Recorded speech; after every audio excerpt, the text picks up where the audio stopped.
Yang pertama, Megatron versi Marvel Comic, dulunya merupakan gladiator dari Tarn yang ingin merombak ketidakadilan sosial di Cybertron, dan juga ingin mendapatkan kekuasaan menurut versi dia.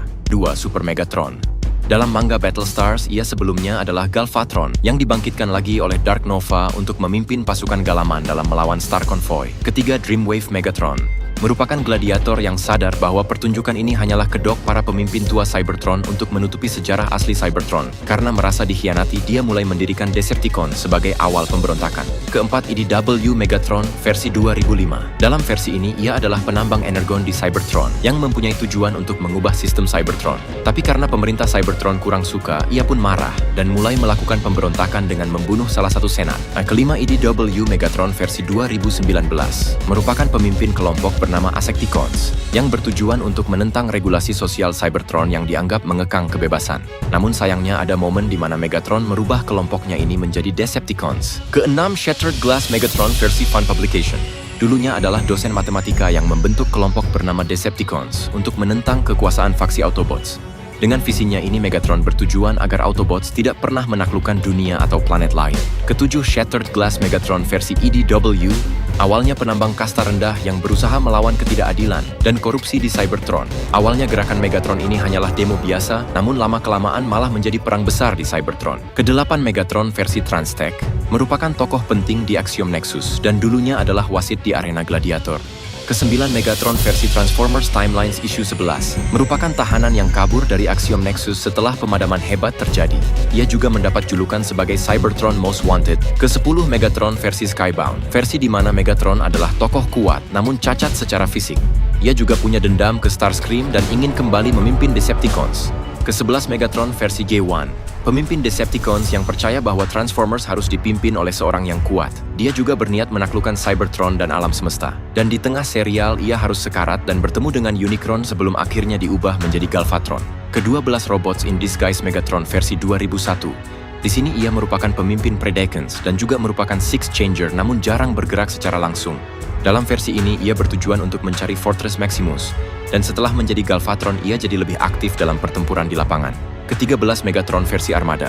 Versi di mana ia menginginkan Minicons untuk ambisi dan kekuasaannya. Di sini juga ia sangat kejam dan pintar. Punya Minicons bernama Leader One, yang biasanya Megatron pakai untuk Power Link. Dan di titik tertentu, ia berevolusi menjadi Galvatron. Serta di akhir serial, ia harus mati mengorbankan diri. Ke-14, Megatron versi Energon, melanjutkan kisahnya di Armada. Di sini Megatron hidup lagi tapi dengan kondisi diserap Unicron. Dengan bentuk barunya ini, ia ingin kekuasaan dan menguasai Unicron dan Super Energon itu sendiri. Ke-15, Megatron versi Cybertron, versi di mana ia punya ambisi kosmik yang di mana ia ingin meriset alam semesta dengan kekuatan Cyber Planet Key. Dengan memanfaatkan kekuatan Unicron, ia ingin memperkuat dirinya dan mengubah realitas semesta menurut visinya sendiri. Ke-16, Megatron versi Animated. Merupakan pemimpin Decepticons yang sangat ambisius dan menganggap gerakan Decepticons sebagai perjuangan kebebasan dari Autobots, namun sebenarnya itu hanyalah kedok untuk kekuasaan absolut. Dengan visinya, ia ingin menguasai Allspark Key dan menang atas segala-galanya. Ke-17, Megatron versi Transformers Prime. Dulunya adalah penambang bernama D16, yang kemudian ikut menjadi gladiator dan merubah namanya menjadi Megatronus. Lalu dipersingkat lagi menjadi Megatron. Karena merasa pantas menjadi Prime, ia pun menemui Dewan, namun sayang ditolak. Dan karena inilah ia mulai melakukan perang dan mendirikan Decepticons. Ke-18, Megatron versi trilogi Prime Wars. Pemimpin Decepticons yang awalnya musuh berat Optimus. Namun di tengah konflik besar, ia berpindah aliansi demi melawan ancaman yang lebih besar. Walaupun punya sisi jahat, ia sebetulnya tidak semengerikan itu, bahkan pernah rela berkorban demi menghancurkan Matrix of Chaos. Ke-19, Megatron versi Cyberverse. Pemimpin Decepticons yang ambisius dan dulunya yang memulai revolusi melawan pemerintahan. Ia memiliki tujuan untuk memenangkan Great War dan merebut Allspark, serta menghancurkan Autobots. Ke-20, Megatron versi trilogi War for Cybertron. Sosok yang ingin mereformat Autobots dengan menggunakan Allspark demi menyatukan Cybertron di bawah Decepticons. Ke-21, Megatron versi Earthspark. Dulunya Decepticons yang kejam sebelum ia bereformasi dan bekerja sama dengan Autobots serta manusia. Meskipun berubah, ia masih tetap peduli dengan mantan anak buahnya. Ke-22, Megatron versi Wild King. Sama seperti sebelum-sebelumnya, ia adalah pemimpin Decepticons yang punya hubungan dengan Energy Beast. Di sini juga ia beraliansi dengan Dinosaurus Tribe dan punya tujuan mengumpulkan Elemental Energy supaya bisa menguasai planet dan mendapat kekuatan yang besar. Ke-23, Megatron versi Cyberworld. Versi di mana Megatron berada di dunia virtual. Namun yang membedakannya di sini hanyalah bentuk perubahannya yang menjadi seekor banteng.